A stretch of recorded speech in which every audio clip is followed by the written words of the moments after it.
All right, Shalom. I want to start by giving our praises, honor, and glory unto Yahweh, Bahashem, Yahweh Shai, Bahashem, Rakha Kodash. Double honors to the apostles and the elders of Great Millstone, teaching Ruel, and also to their elders, the men that taught them. I pray the Lord have peace, blessings, and mercy upon the households of the hopeful elect.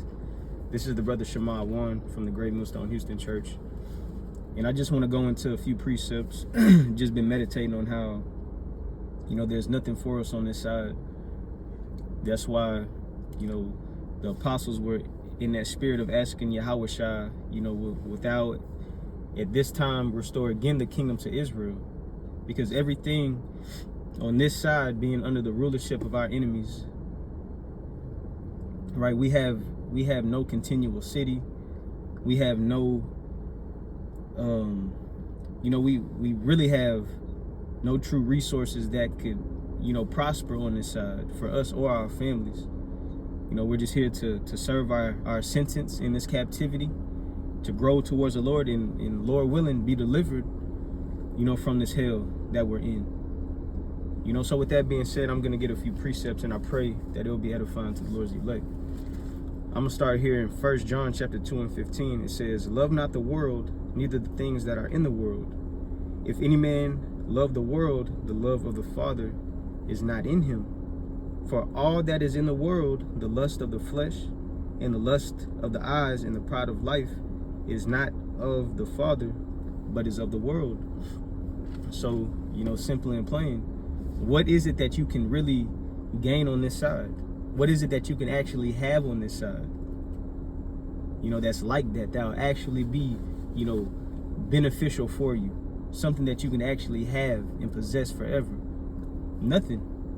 Like the scriptures say, certain of our forefathers mentioned it, saying, our days are few and very evil, roughly paraphrasing. Our days on this side, in this world, are very few and evil. That's why seeking the world to come is where it's at. There's a greater destination, than what we have access to on this side. Because everything attached to this side, as it mentioned, well, really in verse 15, how it mentioned love not the world. So you really can't be attached to this place. How a lot of people who have that, love everything, and love is all spirit. That's not how the Heavenly Father, views it. It says love not the world. So whatever this world pushes out, the masses of the people, those in authority, whatever they push out, don't get caught up or attached to it, because it's going to explain, the attachments that it has. It says, if any man love the world, the love of the Father is not in him. So choose a side. Either this world, you could be engulfed and enjoy it and live it up on this side, but the love of the Father is going to be absent from you. Or you could forsake this world and have the love of the Father with you, and upon you, because you're seeking a greater one to come. A world or earth that wherein dwelleth righteousness, But verse 16, this is the reason why. It says, for all that is in the world, for all, not some, all that is in the world, pretty much everything outside of the kingdom of Yahweh Bashem Yahweh Shai, everything outside of this truth. Because that's the thing, when the kingdom of heaven is established, right, it's gonna come with, different sects, or how should I say it? It's gonna come with a different type, of action, different actions attached to that world or that kingdom. Just like this current world, this age, this rulership, this time is set up under the authority of the wicked. That's why the things or the actions or attachments are wicked and evil, as it said, in, full of lust and pride. So again, let me read it through. 1 John chapter 2 and 16, it says, for all that is in the world, the lust of the flesh, the lust of the eyes, and the pride of life is not of the Father, but is of the world. So, it's bullshit, man. It's bullshit. Let me go to this. Acts chapter 1 and 6. It says, when they therefore were come together, they asked of him, saying, Lord, wilt thou at this time restore again the kingdom to Israel? Looking for the world or the kingdom, or, you know,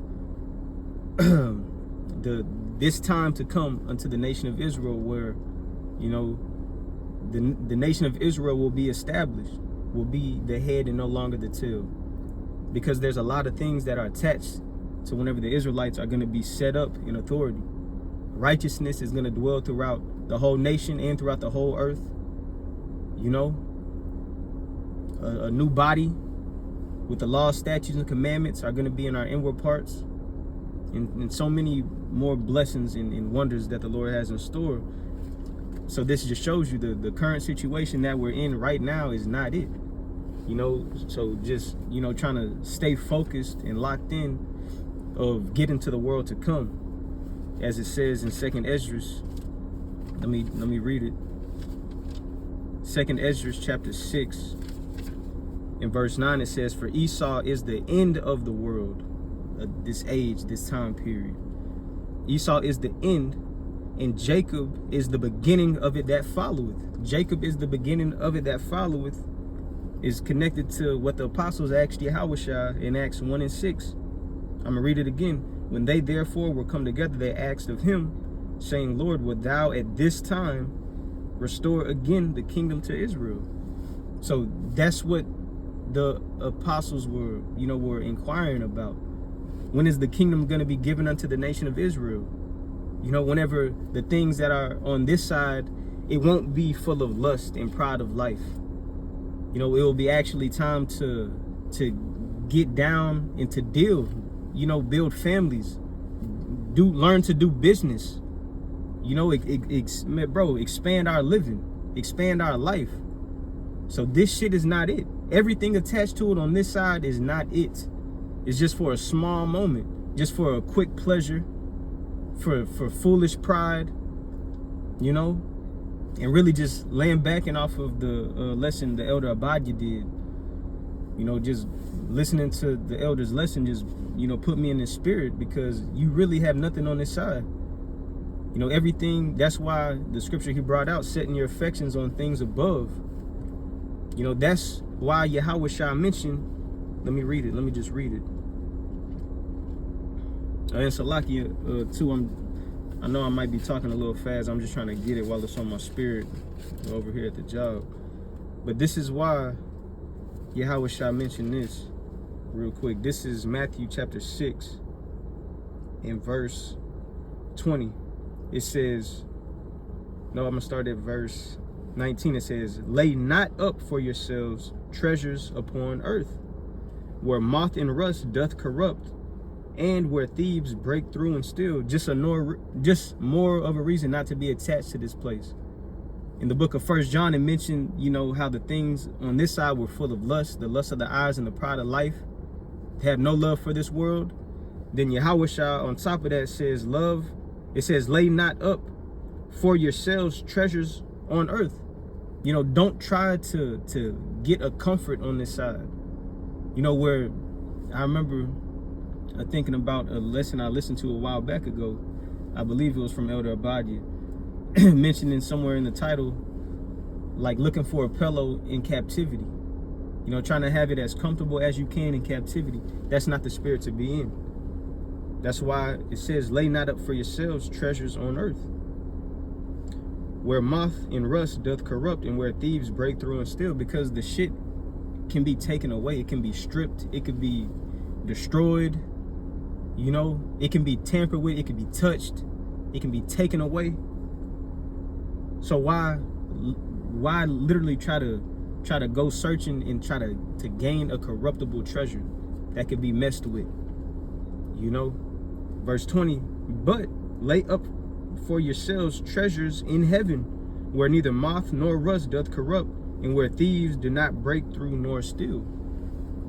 And we know that treasure is guaranteed to come. The only part about it is we just got to be patient for it. That's why during this time of patience, not getting caught up in the shit that's connected to this current world, to this current time. That's why we're looking for the kingdom to be restored again to Israel, when it will be our turn to live life. Not gaining shit on this side. Imagine the Edomites in these other nations, for the time being that they're, you know, in our kingdom, in our dominion, in our rulership. There's nothing that they could really try to gather up and possess to actually, you know, benefit them for life. You know, because it's not their kingdom, it's not their time. Just like this is not our time, what can you possibly gain and have access to that can go with you forever? Nothing. Even, you know, the scriptures tell you, whatever you gain on this side, if you have it, one day you gotta die, and it will be given to somebody else. Somebody else is just gonna take the next place and keep on going. You know, but in the kingdom of heaven, guess what? Ain't nothing finna happen to us, first and foremost, nor our possessions. You know, it'll be forever, eternal, where nothing will mess it up, as Yahushua mentioned. You know, moth nor rust doth corrupt, nor thieves break through and steal. You know, but laying our treasures in heaven, you know, that's the difference. You know, just being patient and sticking to Yahweh Ba'Shem Yahushua, having faith in what he said, and the rest is gonna follow through. But as far as on this side, bro, there's nothing here, literally, for us. Because the day is gonna come where everybody is gonna be seeking salvation, and everything that you have, whether it be a tangible or a status, will not fucking matter. But a humble and a contrite heart will. And calling upon the name of Yahweh Ba'Shem Yahushua in a humble spirit and sincere, you know, with a healthy fear is gonna be the difference, man. But let me, I'll close off with this. 1 second.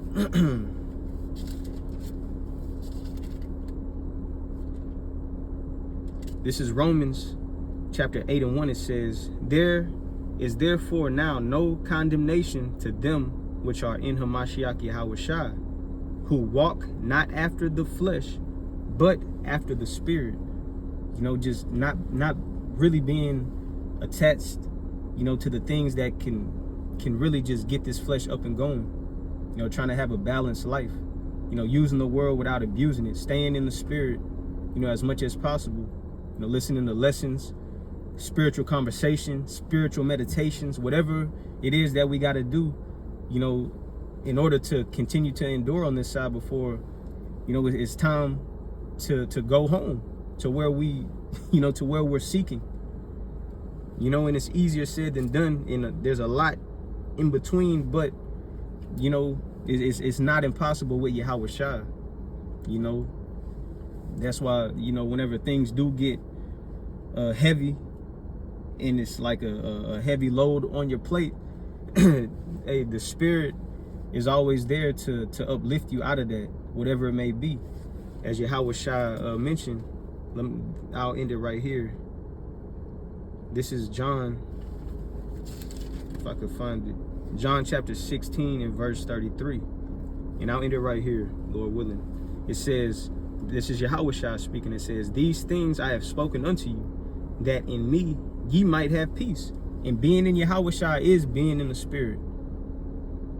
You know, and that's the only way we're really gonna have peace on this side. You know, the little weekends that we get, or the little free time that we may get, bro, that's not it.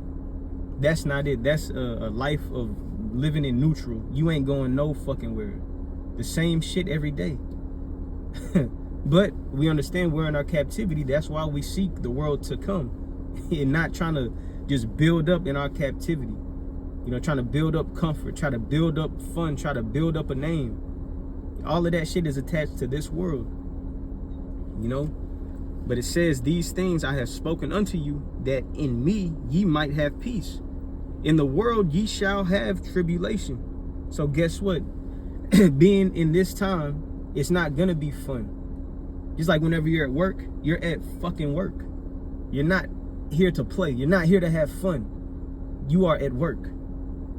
Just like being on this side, in our captivity, the wicked are still ruling. It says, in the world ye shall have tribulation. It ain't no you might or possibly, no, you're going to. You're gonna have tribulation, but be of good cheer. I have overcome the world. And with having the spirit, you know, Yahweh Bashim Yahweh Shah, hey, that's whenever that victory is lively, because Yahweh Shah said it. He overcame the world, so therefore he got the victory. And guess what? We can do it too, by Hashem Yahweh Shah, in the name of Yahweh Shah. So it ain't no attachments to this place. This shit is about to be destroyed, man. You know, it'll be a shame if Babylon got the best of us. That's why it's just, man, F everything on this side and setting our affections on things above, you know, and using the tools that we have. You know, we could pray. You know, we could do a lot of things in the spirit, you know, that could help us continue to walk towards the kingdom while we're still in this wicked ass world, in this sinful ass flesh. You know, so I'll end it there. I pray this was edifying to the Lord's elect. I want to give our praises, honor, and glory again to Yahweh, Bahashim Yahweh Shai, Bahashim Ruach HaKodash. Double honors to the apostles and the elders of Great Millstone who teach and rule well, and to their elders, the men that taught them. Shalom.